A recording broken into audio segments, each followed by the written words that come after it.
민수기 12장에 등장하는 사건으로 오늘 말씀을 함께 시작하려고 합니다.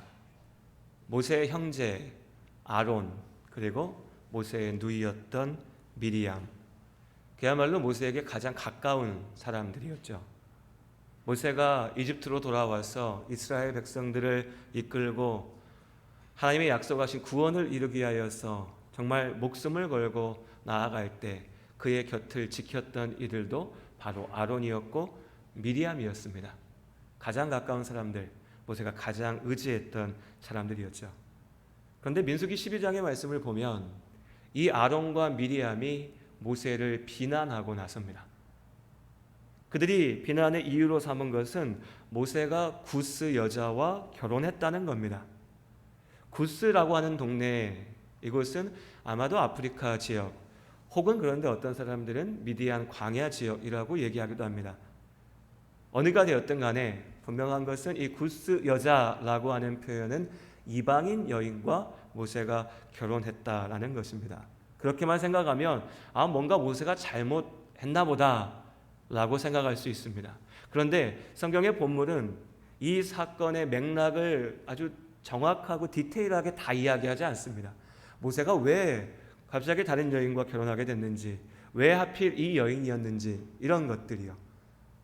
그래서 우리가 굳이 모세의 잘못을 한번 짐작해 보자면, 우리가 알고 있듯이 모세는 이미 결혼하여서 아이도 있고 아내가 있었는데 다른 부인을 맞은 건가, 이것이 잘못인가 생각해 볼 수도 있을 거고, 모세가 왜 이방인 여인을 아내로 맞았지? 라고 생각해 볼 수도 있을 겁니다.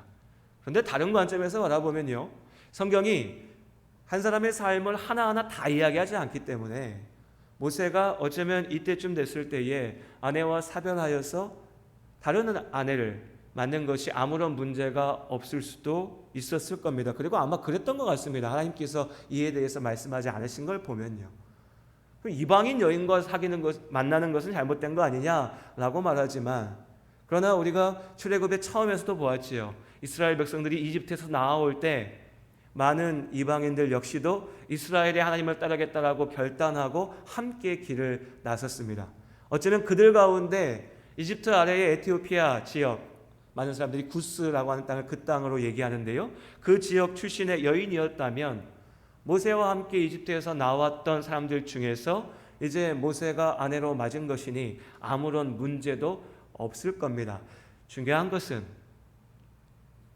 이들이, 아론과 미리암이 모세를 비난하기 위하여 삼았던 명분, 모세의 결혼이 아닙니다. 그들의 진짜 속마음인 거죠. 왜 그들이 모세를 비난하고 나서는가? 민수기 12장 2절의 말씀에 보면 그들이 이르되 여호와께서 모세와만 말씀하셨느냐, 우리와도 말씀하지 아니하셨느냐 하매 여호와께서 이 말을 들으셨더라. 그들의 진심은 여기에 있습니다. 어떤 한 가지 꼬투리를 잡아서 그것을 가지고서 모세를 비난하긴 했지만 그들의 진짜 마음은 구스 여인과 결혼하고 이게 아니고요. 왜 꼭 모세만 하나님과 함께 하느냐? 근데 이 말이 좀 이상해요. 어색하게 들립니다. 왜냐하면 여러분, 아론이 누굽니까? 앞서 말씀드렸지만 모세가 하나님의 능력을 행할 때에 그 자리에 함께 있었습니다. 더 정확히는요, 이집트 파라오를 만나서 하나님의 살아계심을 증거하고 하나님의 계획을 선포하며 이제 이스라엘이 하나님께서 약속하신 땅으로 가야 된다라고 이야기할 때 그 말은 모세의 입을 통해서 나온 것이 아니라 아론의 입을 통해서 선포되었습니다. 하나님께서 아론을 모세의 입으로 삼으셨지요. 그리고 하나님의 입으로 삼으셨습니다. 10가지의 재앙으로 이스라엘을 건지시는 그때에 바로 그 자리에 아론이 있었습니다. 하나님의 놀라운 능력이 이루어지는 그 자리, 그 순간 아론 역시도 하나님의 도구로 사용받았죠. 미디암은요, 홍해가 갈라지고 이스라엘 백성이 홍해를 건넜습니다. 그리고 하나님께서 이제 그들에게 완전한 자유를 주셨을 때에 그때 이스라엘 백성들이 하나님을 찬양하며 노래합니다. 그 앞에 섰던 이가 미리암입니다. 미리암이 하나님을 찬양합니다. 이스라엘의 많은 여인들이 그 미리암을 따라서 하나님을 찬양했습니다. 이후로 미리암은 이스라엘 여인들 가운데 지도자의 역할을 감당했습니다. 그러니까 아론도 미리암도 하나님의 사람들이었고 하나님의 일꾼이었습니다. 모세에 가장 가까이에서 하나님 앞에 영광 돌리는 자들이었죠. 그런데 그런 아론과 미리암이 모세를 질투합니다. 왜 꼭 모세만 하나님의 말씀을 들어야 하나? 왜 꼭 모세만 이스라엘의 지도자의 자리에 서야 하나? 왜 모세만 하나님과 더 가까이 있는 것처럼 비추어져야 하나? 나도 있는데, 나도 할 수 있는데, 우리도 이스라엘의 지도자인데. 아마 주변의 이스라엘 사람들은 그렇게 얘기했을 거예요. 당신들도 이스라엘 지도자 아닙니까? 당신들도 하나님의 말씀을 우리 가운데 전하지 않습니까? 아론 당신은 대제사장이고 미리암 당신은 우리 모든 여인들 가운데 지도자 아닙니까? 그런데 왜 그렇게 말합니까? 그러나 아론과 미리암은 하지만 시내산에 나아가서 하나님의 말씀을 듣는 이는 모세고, 하지만 하나님을 홀로 만나서 하나님의 말씀을 듣는 이도 모세고, 왜 우리는 하지 못하는가? 그러니까 이들은 지금 모세를 비난하지만 또한 하나님에 대한 원망이 담겨져 있지요. 왜요? 그들이 하나님이 아니라 모세를 보았기 때문입니다. 사람을 본 거죠. 하나님께서 아론과도 함께 하셨고 미리암과도 함께 하셨고 모세의 하나님이라고 얘기하지만 그 모세의 하나님이 뭐 어디 다른 데 가서 모세에게만 축복하십니까? 그게 아니죠. 모세를 통하여 이스라엘 모든 백성들을 지키시고 인도하시고 그들과 함께 하셨습니다. 그걸 누구보다 잘 아는 사람이 아론과 미리암이었죠. 그러나 그들이 어느 순간 하나님을 바라본 게 아니라 모세를 바라볼 때에, 나와 함께 하시는 하나님을 붙잡은 게 아니라 내 옆에 있는 사람들을 보면서 그들에게 주신 것들을 나에게 주신 것과 비교하며 보기 시작할 때에 더 이상 하나님은 보이지 않고 사람만 보이는 겁니다. 나도 지도자로 칭송받지만 나보다 더 큰 믿음을, 신뢰를 받고 있는 모세가 부러웠던 것이고 질투가 났던 것이고 그래서 미웠던 겁니다. 그래서 그 죽음의 길을 하나님과 함께 걸어왔던 모세를 비방하며 비난하는 자리에 섰던 거죠. 하나님께서 어떻게 하십니까? 민수기 12장에 보면 하나님께서 미리암에게 질병으로 치십니다. 그래서 그녀가 병에 걸리게 되고 이스라엘 회중 가운데서 떨어져 나가게 되죠. 그들의 삶을 치시는 겁니다. 내가 너와 함께하면 너에게 준 것들이 있는데 왜 너는 그거에 만족하지 못하고 하나님이 사용하는 모세를 비난하고 비방하며 그 권위에 도전하려 하느냐? 그때 모세가 자신의 누이를 위하여 미리암을 위하여서 간절히 기도하죠. 하나님 용서해 주시라고. 그럼 뭡니까? 이 상황 속에서 아론과 미리암도 괴롭습니다. 특별히 미리암은 육신의 질병에 고통당하고 이스라엘로부터 끊어지게 되었으니까 괴롭죠. 높아지려 했는데 더 낮아진 셈이 됐으니 괴로울 수밖에요. 그럼 모세는요? 모세라고 기분 좋았을까요? 내 형이, 내 누이가 나한테 도전하다가 하나님이 치셔서 무너졌으니까 쌤통이다, 잘됐다 이랬을까요? 모세가요, 괴로워하며 눈물을 흘리며 하나님 앞에 기도합니다. 용서해 주시라고, 고쳐 주시라고. 내가 가장 사랑하고 가장 의지했던 이가 죄로 인하여 무너져서 하나님 앞에 벌 받는데 그게 어떻게 기쁨이 되겠습니까? 모세도 괴롭죠. 한편으로는 인간적인 마음에 왜 모세라고 배신감 들지 않았겠어요? 내가 그래도 의지하고 내가 그래도 함께했던 내 형제고 내 자매고 내 가족이고 내 식구인데 그 식구들도 나를 비난하나? 모세도 괴로웠을 겁니다. 이스라엘 사람들은요, 그들의 믿음의 지도자들이 그들 사이에서 시기하고 질투하며 갈등을 벌이고 싸우니 그 모습을 바라보는 이스라엘 사람들 역시도 괴로웠겠죠. 아팠을 겁니다. 결국 모두에게 상처만 남는 일이었죠. 그 시작이 뭐였습니까? 하나님이 아니라 옆을 바라본 겁니다. 그리고 이건 아론과 미리암의 문제만이 아니라 오늘 우리도 마찬가지죠. 지금 내가 하나님을 바라보는 것이 아니라 내 옆을 바라보고 사람을 바라보고 세상을 바라볼 때 우리도 언제든 아론과 미리암이 빠졌던 이 잘못, 이 죄악의 덫에 빠질 수가 있는 겁니다. 인생을 괴롭게 살고 싶은 사람 어디 있겠냐마는, 그래도 우리가 우리의 삶을, 우리 인생을 괴롭게 만들 수 있는 아주 쉬운 방법이 하나 있습니다. 그게 뭐냐면 옆을 바라보면서 비교하는 겁니다. 나보다 잘난 사람들을 보면서 배 아파하는 거죠. 나는 없는데 저 사람은 있고, 나는 누리지 못하는데 저 사람은 누리니. 그 모습을 바라보면 내 삶이 너무나 괴롭고 아프고 원망스럽고 불평이 생기죠. 왜 나는 이거밖에 안 되나? 왜 나는 갖지 못하나? 왜 난 누리지 못하나? 왜 나는 이렇게 살아야 되나? 물론 옆을 보면서 위로를 얻을 때도 있습니다. 야, 저 사람 보니까 나보다 못났네. 저 사람 보니까 나보다 가난하네. 저 집 보니까 우리 집보다 못하네. 저 사람은 어렵고 괴롭고 힘든 일 가운데 나보다 더 괴로운 일을 겪고 있네. 나는 좀 괜찮구나. 나는 좀 살만한 거구나. 나는 이 정도면 복받은 거구나 라고 생각하면서 위로를, 위안을 찾을 수 있습니다. 그런데 그건요, 헛된 위로죠. 죄악된 위안입니다.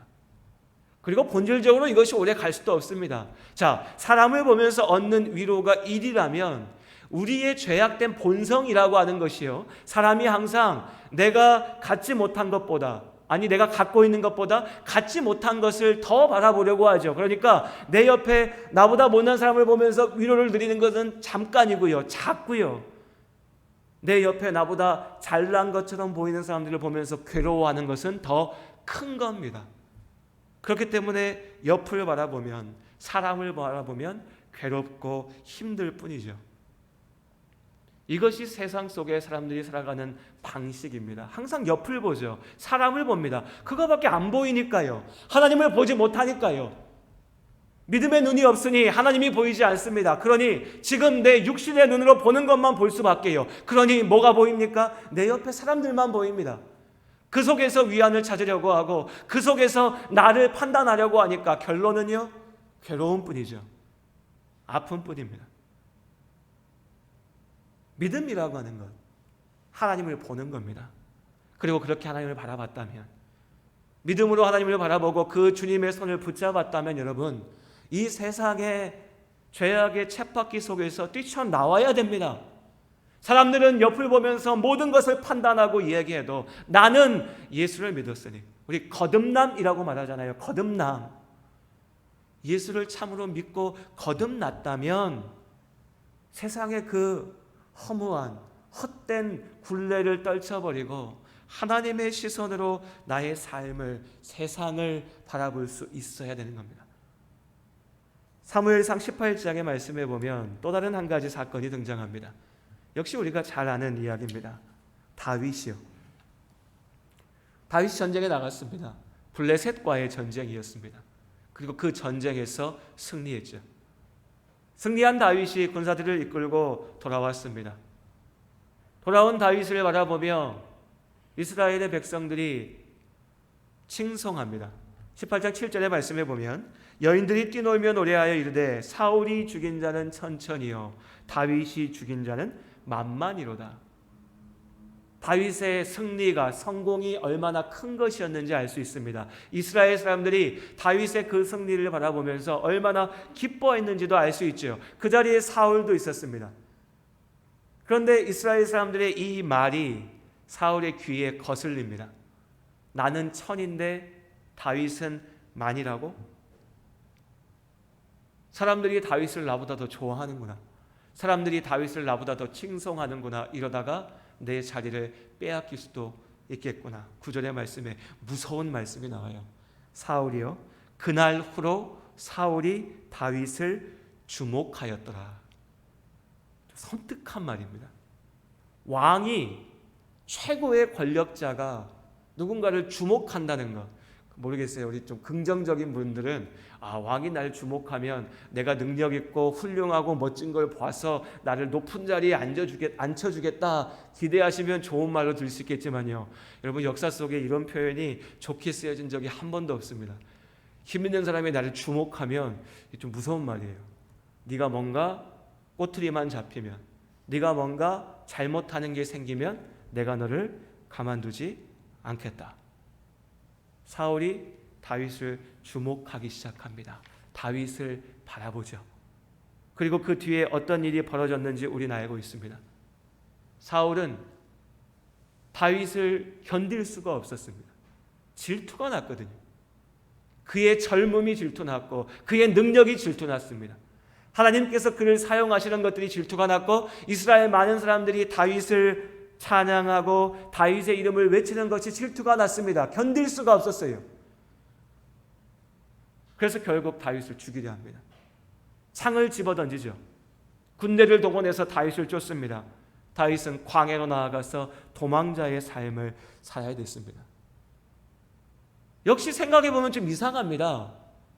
다윗은 사울의 장군이었습니다. 다윗이 거두는 모든 승리는 사실 사울의 업적이 됩니다. 우리 직장생활 하신 분들 아시잖아요. 밑에서 일하시는 분들 열심히 일해서 성과 내놓으면 그 성과 결국 누가 가져갑니까? 위에 있는 사람들이 차곡차곡 다 자기 성과 되잖아요. 그런 거 아닙니까? 다윗이 나가서 승리하고 돌아오면 왕이 나가서 수고했다. 나의 장군이여 멋진 승리 축하한다 라고 얘기하면 그게 다 누구의 공이 됩니까? 왕의 것이 되거든요. 그런데 왕이 된 사울이 오히려 자신의 장군인 다윗을 질투하고 있는 겁니다. 세상의 권력자라면 그럴지도 몰라요. 내 권력에 조금이라도 해가 되는 것은 다 없애야 되니까. 하지만 우리가 알고 있는 것처럼 사울은 하나님께서 세우셔서 왕이 되었습니다. 하나님이 세우신 자리입니다. 이제 하나님께서 그 자리를 지키십니다. 그러니 사울이 두려워할 것은 없습니다. 하나님께서 이 자리를 지키시면 이것은 내가 있을 자리고 하나님께서 내려가라 하시면 언제든 주님의 뜻을 쫓아 내려가면 그뿐이니까요. 그런데 사울의 눈에는 이게 보이지 않습니다. 다윗만 보였죠. 하물며 다윗은 사울의 사위였잖아요. 장인이었어요. 자기가 자식과 같은 존재입니다. 그러나 질투에 눈이 머니 아무것도 보이지가 않습니다.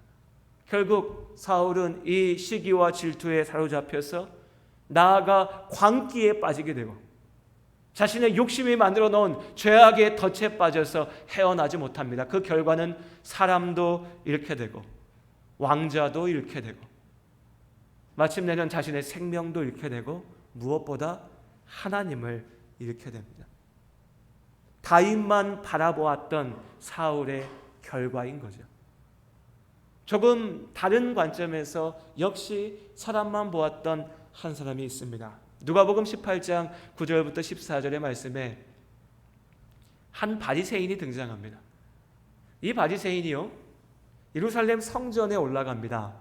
예루살렘 성전에 올라가서 하나님 앞에 기도하죠. 멋지게요, 멋있게, 거룩하게. 하나님, 내가 여기 왔습니다.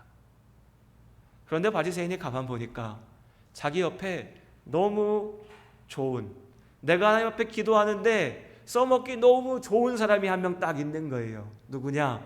세리였습니다. 이스라엘 사회에서 죄인의 대명사로 불렸던 세리가 내 옆에 와서 기도하고 있는 걸 봅니다. 그러면서 이 바리새인이 더욱 자신 있게 하나님 앞에 기도하죠. 하나님, 내가 이 자리에 나왔습니다. 내가 얼마나 의롭고 거룩하고 멋지고 훌륭하고 대단하고 열심히 사는지 하나님 아시죠? 나는 그런 사람입니다.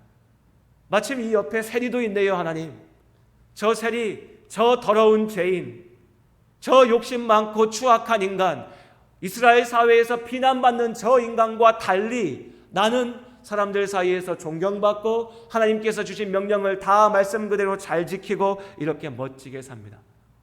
내가 이 자리에 있습니다. 이것이 바리새인의 기도였습니다.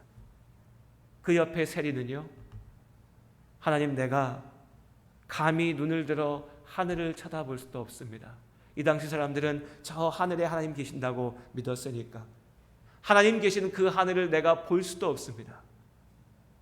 저 바리새인은 멋진 사람이기 때문에 하늘을 보며 고개 들어 기도하지만 나는 그렇게 기도할 수 없으니 고개를 쳐박고 바닥에 무릎 꿇고 엎드려 하나님, 나는 죄인입니다.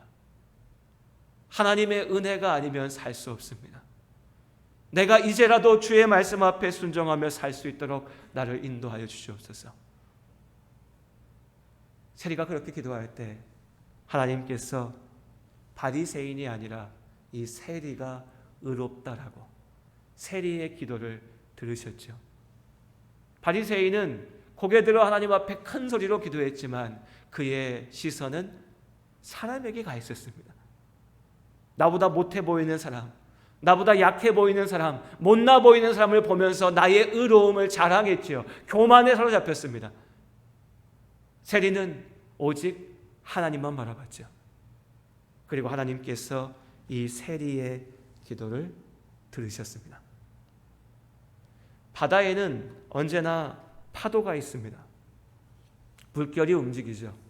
그래서 바다 위에 떠 있는 배는 내가 가만히 있어야겠다라고 결심한다고 결단한다고 가만히 있을 수 있는 게 아닙니다. 내가 가만히 엔진 끄고 멈춰 있으면 어떻게 될까요? 그 배가 바닷물의 이동에 따라서 제멋대로 움직여 버리죠. 흘러가 버립니다. 그 자리에 있을 수가 없습니다. 이 배가 가만히 있기 위해서는 닻을 내려야 됩니다.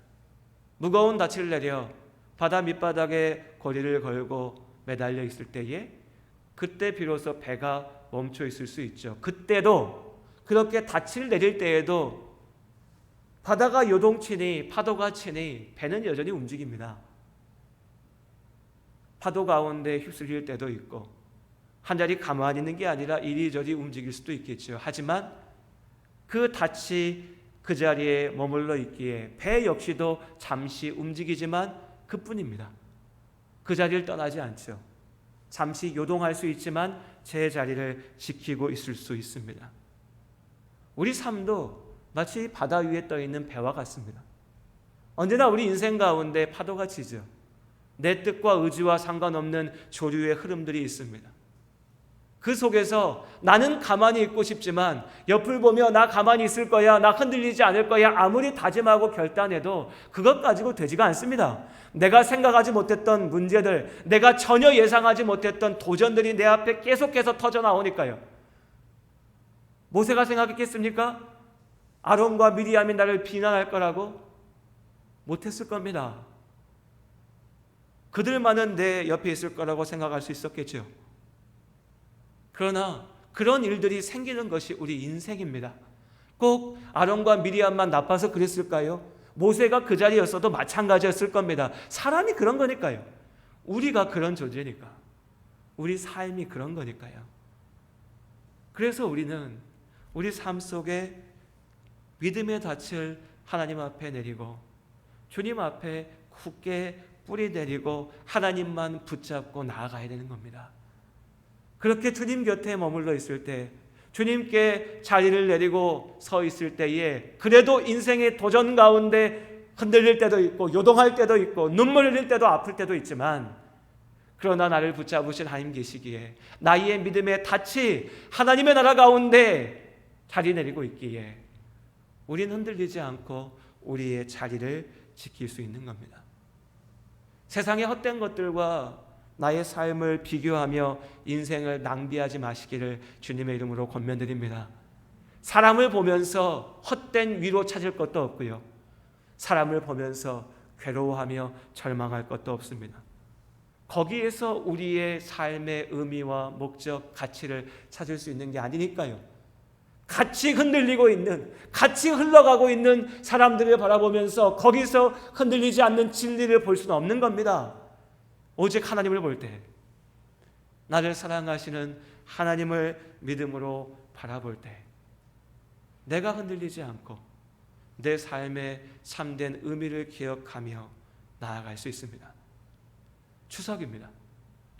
추석 연휴에 좋든 싫든 많은 사람들을 만나게 되죠. 그리고 많은 사람들을 만나게 된다는 것은 그만큼 사람들을 보게 되고 그 사람들과 나를 비교하게 된다는 겁니다. 작년도 그랬고 올해도 그렇고 코로나 때문에 가족들이, 자녀들이 혹은 부모님이 만나지 못하는 가정들도 많이 있을 겁니다. 그래도 마찬가지죠. 이게 참 사람이 사람을 바라보고 비교한다는 게 이래서 괴로운 거예요. 어떤 집은요, 내가 부모님 만나러 가야 되고 내가 자녀들이 우리 집 오니까 이게 괴롭습니다. 야, 음식 차려야 되고 준비해야 되고 명절 때 막 시끄러워야 되고 복잡해야 되고 저 옆집 보니까 자녀들도 안 온다고 그러고 혹은 부모님 만나러 안 가도 된다고 그러고 코로나니까 각자 보낸다고 하니까 저거 얼마나 좋아 우리 집은 왜 이래 라고 생각하면 그게 또 괴롭고요. 그럼 여러분 혼자 집에 있으면 아니면 부부만 있으면 이것도 좋을까요? 그렇게 있으면 또 이렇게 생각 들죠. 저 집은 저렇게 다 모여서 행복하게 보냈는데 우리 집은 자식들도 안 온다고 그러고 이럴저럴 상황이 안 돼서 나는 맨날 외롭고 힘들고 나만 이렇게 명절인데 떨어져 있구나라고 생각하면 또 세상에서 나만 제일 괴로운 사람이죠. 사람들 만나면 이래저래 비교당하고 비교하고 이러나 저러나 괴롭고 아프고 속상하고 갈등 있고 만나면 좋은 일만 있습니까? 집안마다 문제 없는 집 없죠. 아픈 손가락이 없는 집이 없습니다. 괴로움이 없는 집이 없죠. 그게 이 땅의 삶이니까요. 그래서 사람만 바라보면 소망이 없습니다. 오직 하나님을 바라볼 때에 내가 어떤 자리에 어떤 상황이 있든지 간에 그 속에서 나의 삶을 세울 수 있고 하나님께서 주시는 참된 평안을 누릴 수 있는 줄로 믿습니다. 꼭 명절 때뿐만이 아니라 인생을 살아가는 모든 순간이 그렇습니다. 사람이 아니라 하나님을 볼 때 나의 삶이 참으로 복된 것임을 기억할 수가 있습니다. 갈라디아서의 말씀에 보면 사도 바울이 베드로를 책망합니다. 베드로가 이방인과 어울리는 것을 좀 주저하고 꺼려하는 것을 보면서 우리가 잘 알고 있는 것처럼 이방인의 사도였던 바울이 어떻게 베드로 당신이 그럴 수 있냐 라면서 공개적으로 책망하는 말씀이 갈라디아서에 기록되어져 있습니다. 자, 여러분이 베드로면 기분 좋으셨을 것 같아요? 나쁘셨을 것 같아요? 저 같으면 기분 나빴을 것 같아요. 내가 베드로인데. 그런데 베드로 후서의 말씀에 보면요, 사도 베드로가 많은 이들에게 편지를 쓰면서 이렇게 얘기합니다. 사도 바울이 쓴 편지들 당신들 열심히 잘 읽고 있지요. 그 가운데 하나님의 복음의 진리가 담겨 있습니다. 그런데 그 말씀이 조금 어려운 부분들도 있어서 그 어려운 부분들을 억지로 풀려고 하면 문제가 생길 수 있습니다. 성령의 은혜가 아니면 그 말씀들을 이해하지 못할 수도 있습니다 라고 얘기해요. 또 이렇게만 보면 좋은 말이군 할 수 있는데 글을 쓰는 사람들이에요. 속성이 뭐냐면요, 내가 써놓은 글에 한 구절만 누가 뭐라고 해도요 잠이 안 와요. 화가 납니다. 우리 그런 거 있잖아요. 욕을 해도 내가 해야지 남이 뭐라 그러면 기분 나쁘잖아요. 어떻게 보면 베드로가요 바울 글은 어려워 이렇게 얘기한 거예요. 바울이 쓴 편지들은 어려운 말이야 라고 얘기한 거예요. 바울 기분이 좋을까요? 나쁠까요? 이 사람들이 성격이라도 좋으면 모르겠어요. 자, 베드로 한번 생각해 보십시오. 베드로 어떤 사람이었습니까? 예수님 따라다니는 동안에 항상 내가 최고였죠. 내가 첫 번째였습니다. 내가 첫째 가는 제자임이 이 베드로의 인생의 자랑이었어요. 예수님의 나라, 하나님의 나라가 이 땅에 이루어지면 내가 그 제일 높은 자리에 예수님 옆에 있을 거라고 큰 소리 쳤던 그런 사람입니다. 그런데 어디서 보도 듣도 못한 바울이 다메섹 가는 길 가운데 예수님 만났다고 하는데 그건 지소리고 그건 자기가 하는 말이고 우리 12명의 제자 가운데 끼지도 못하는 바울이 이방인의 사도라고? 베드로의 원래 성격 같으면 상대도 안 해줄 것 같은 그런 상황이죠. 바울은요, 바울도 한석격했습니다. 바울이 뭐에 하나 꽂히면 끝장을 보는 사람이었어요.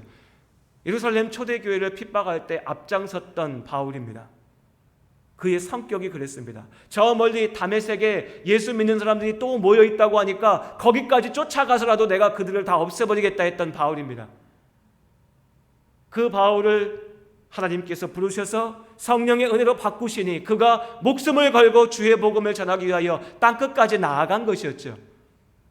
그런 바울이 당신 글 어려워 기분 좋게 그렇습니다 들었을까요? 제가 생각했을 때 바울 성격이면요 욱해서 뭐가 어렵냐 네가 무식한 거지 이랬을 것 같아요. 그런데 실제 이들의 삶은 어땠습니까?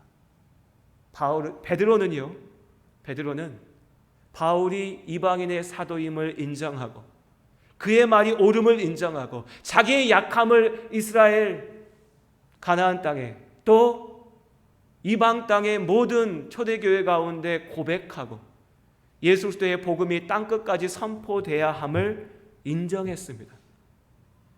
바울을 품고 믿음의 일꾼으로 자신의 동역자로 함께 나아갔죠. 바울은 어땠습니까? 베드로와 예루살렘 교회에 있는 예수님의 제자들, 사도들, 그들의 권위를 인정하고 존중하며 사역기간 내내 예루살렘 교회를 섬기고 후원하고 돌보는 것에 열심을 다했죠.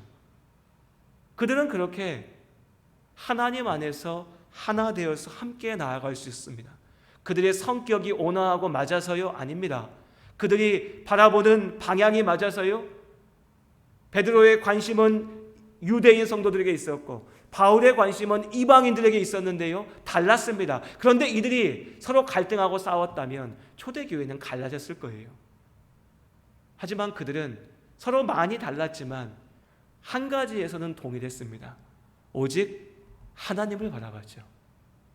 하나님만 볼 줄 알았습니다. 그들의 시선은 하나님 앞에 있었습니다. 그래서 옆에 있는 이들과 달랐지만 함께 할 수 있었죠. 하나님의 은혜 안에.